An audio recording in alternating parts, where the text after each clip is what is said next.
Hi, it's Margaret, and thank you for joining me here on the Gardening Me. This summer, I finally decided to start the process of getting rid of this yucca.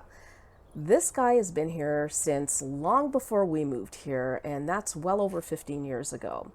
So many people really love yuccas, and I can see the appeal. I mean, they're quite striking with those long sword like leaves. And then, of course, there's the huge flower spike that appears in the summer. But you know what they say beauty is in the eye of the beholder, and I've just never been a fan. It's sort of weird actually because I quite liked them when I saw them in some of the gardens in the southern US. And actually, even this past weekend, I was in a friend's garden just, a few miles from me, and they had a couple of beautiful ones that were variegated and so pretty. And they were also relatively small, not an overgrown monstrosity like this one.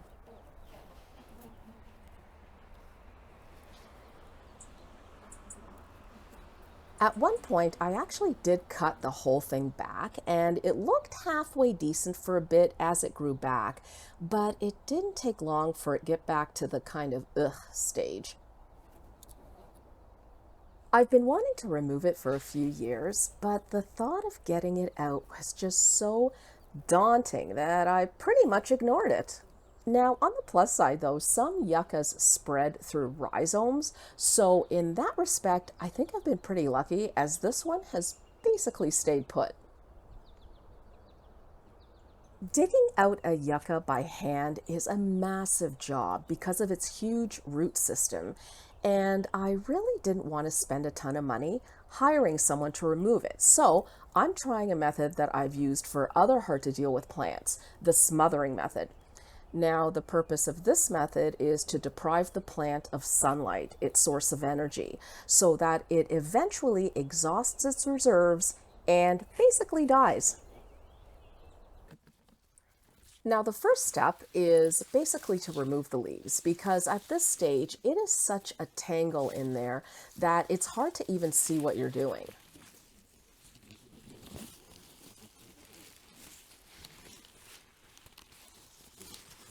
In some cases, like with this guy, I was actually able to go all the way down to the bottom of the leaves and cut it right at the ground where the root starts.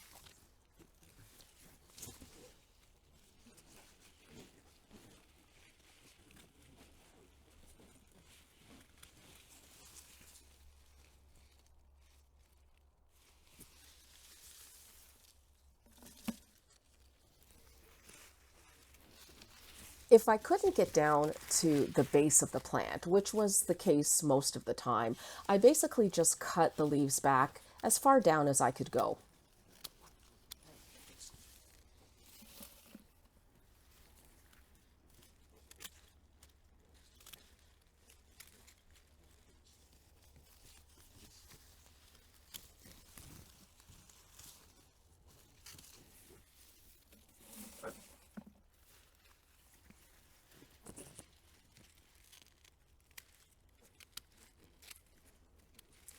Now, I'm not generally a garden with gloves type of person unless I'm dealing with something prickly or where I could get slivers, that kind of thing.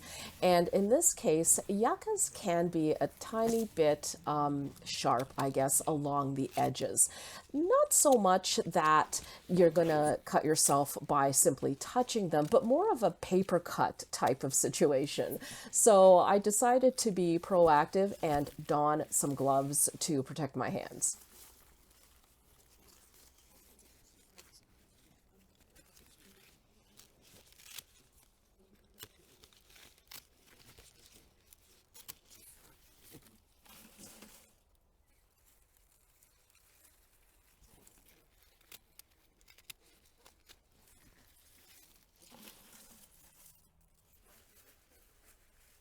There is going to be a lot of green waste generated from cutting these down, and all of the leaves are going to go straight into the compost. And that, though, only refers to the leaves that I'm cutting down, like here, where I am not cutting into the root.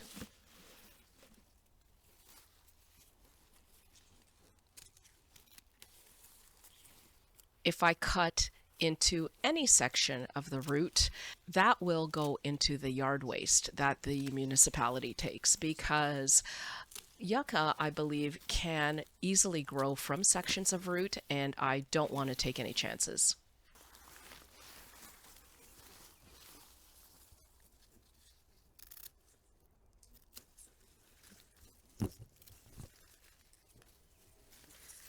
Yuccas are native to the hot and dry parts of North and Central America, and there are a few species that are native to the Caribbean, to islands like Cuba and the Bahamas.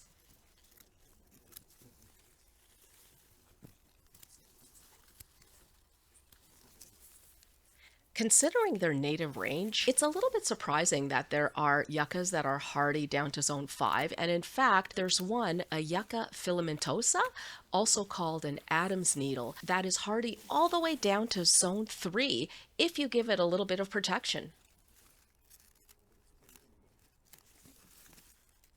Now, while I don't really appreciate yuccas in my own garden, I do think they're sort of fascinating plants. And I looked up a bunch of interesting facts about them. The first one, which actually really surprised me, was that yuccas are in the asparagus family.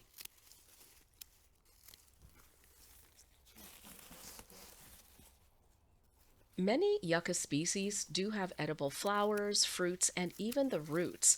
Now, don't go eating your yucca flowers or roots, because this may apply to some species, but not necessarily all of them.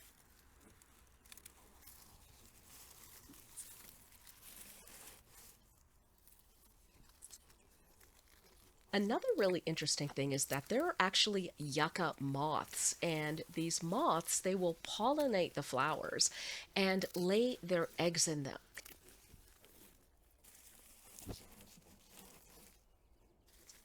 And then what happens is that the eggs hatch and the larva eats some of the developing seeds. But interestingly, they always leave enough for the plant to be able to reproduce and survive.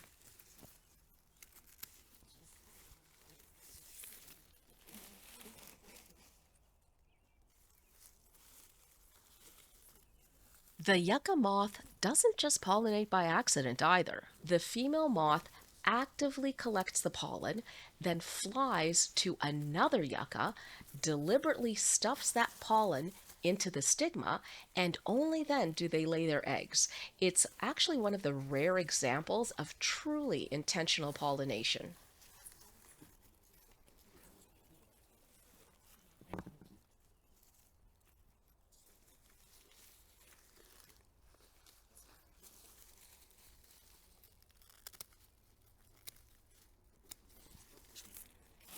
One of the big benefits of those stiff, pointy leaves is that they were often used traditionally to make things like rope, baskets, and even needles.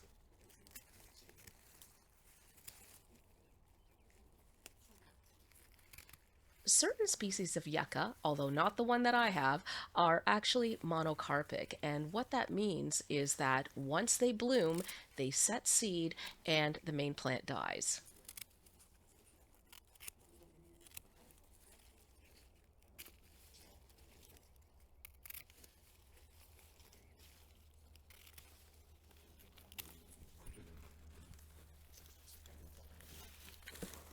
Another interesting fact that I found was that roots of some of the species actually contain saponins. I think that's how you pronounce it, which creates a soapy lather when crushed in water. And indigenous peoples use them as a natural shampoo or a soap.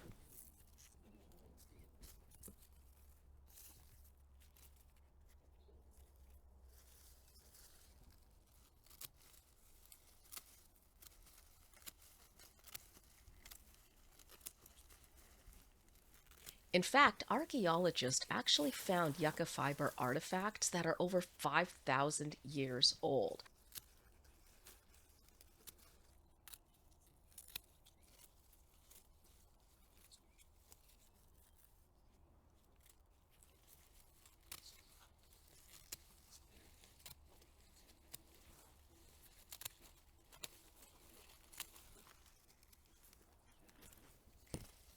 And we are finally at the finish line of cutting back all the foliage.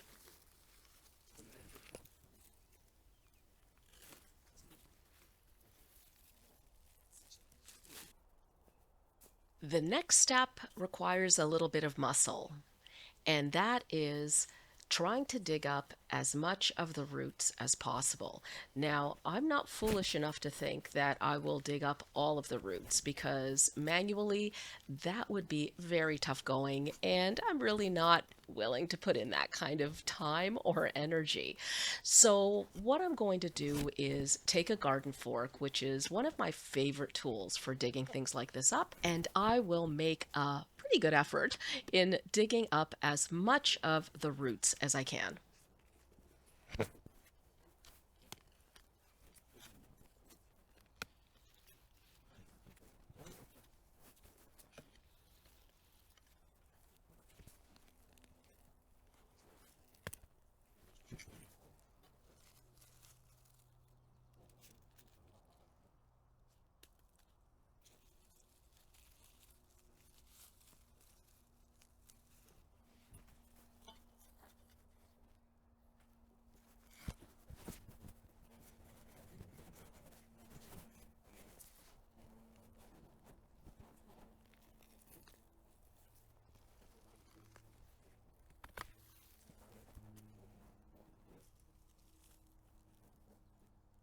After I get the roots dug up, I am going to be covering this area. And what I'm doing here is marking off the section that is going to be covered up because once I dig those roots out, it's going to be much more difficult to see.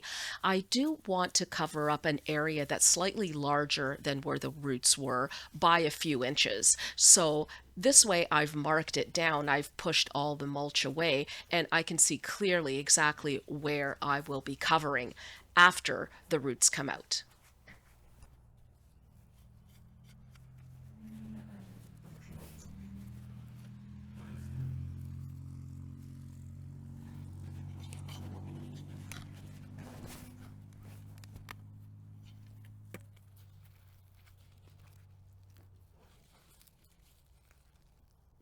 In this case, I found that the fork just wasn't strong enough to tackle this particular root, so I had to grab my shovel for this one.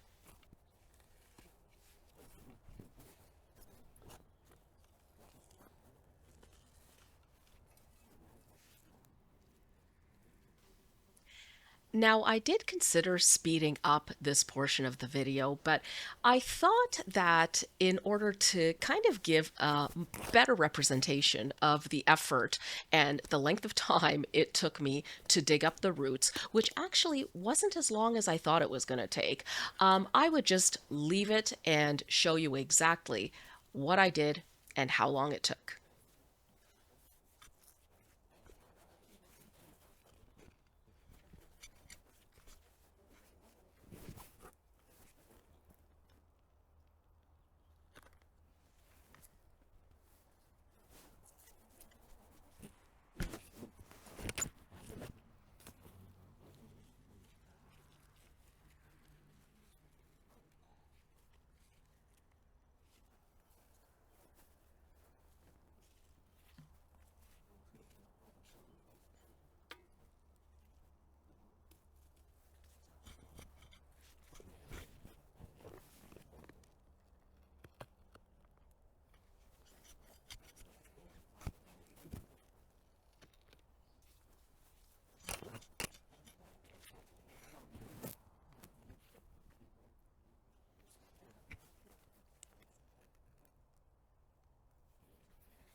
This one here seemed to be a little bit tougher to get out than the other ones. And what actually ended up happening is I was hitting a tree root. There is a linden tree close to this area, and the root, I thought I was hitting the yucca root, but in fact, I was, as you can see, I can't even get my shovel in there.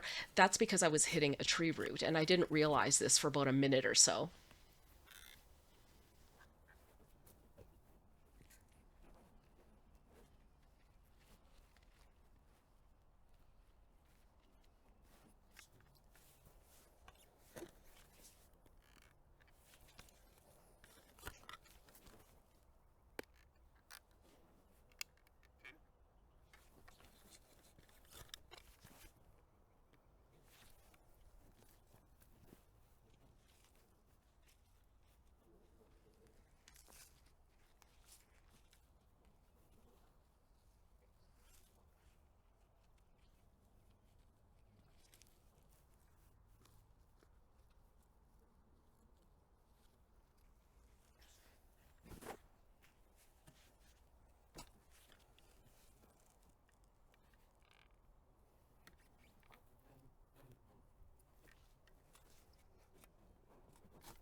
Now, if I left this area like this, what would happen is that the yucca would regenerate from whatever roots are left, even a small portion of root, and it will regenerate.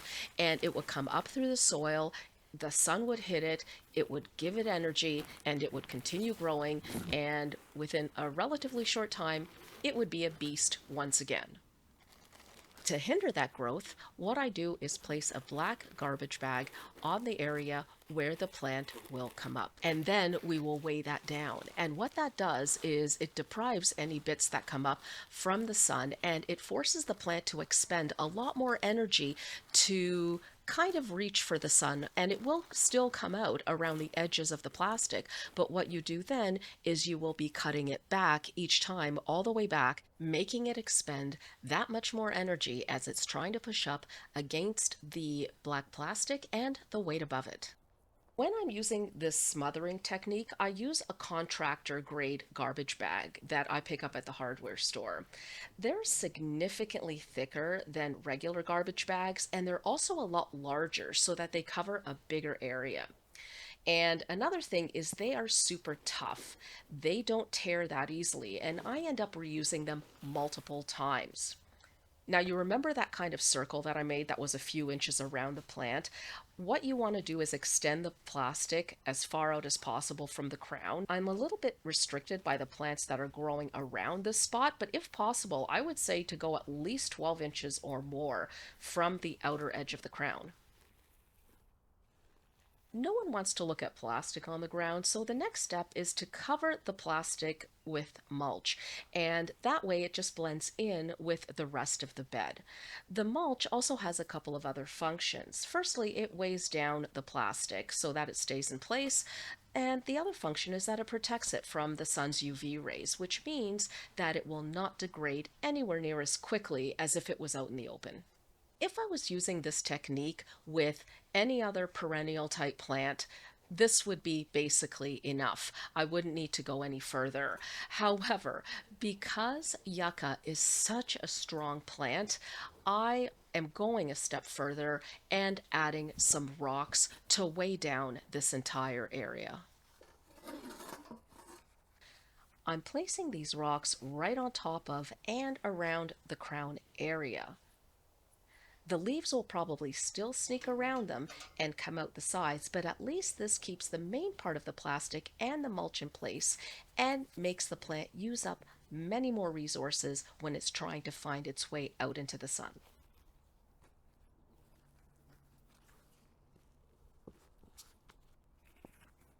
I actually quite like how they look, so they are not only functional, but kind of decorative as well.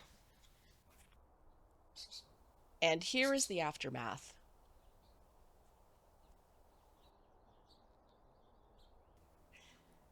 That is so much better.